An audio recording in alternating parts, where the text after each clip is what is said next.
আপনি যদি কাজে অসুখী হন, তাহলে এই সত্যটি কেউ আপনাকে সাধারণত বলে না।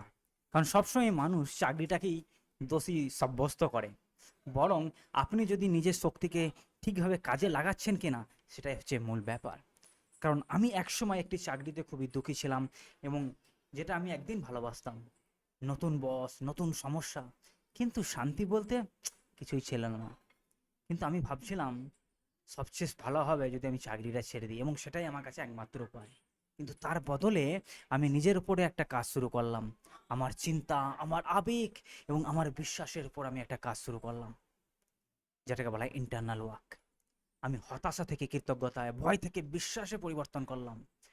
মাত্র জাস্ট 1 মাসের মধ্যে সেই একই কর্মক্ষেত্র একদম নতুন হয়ে লাগে। যে ম্যানেজার বা যে ব্যক্তিরা ছিল, তাদের একটা কোঅপারেশন, সেখান থেকে রেসপেক্ট, সম্মান, উন্নতি।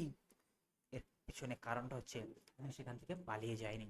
কারণ আমি সেখান থেকে আমি আরো নতুন কিছু একটা আকর্ষণ করি। সুতরাং আপনি আপনার নিজের অন্তরের জগৎটাকে পরিবর্তন করুন, এবং দেখুন নতুন কেরিয়ার কিভাবে একটা ম্যাজিক্যাল রূপান্তরিত পরিবর্তন হয়।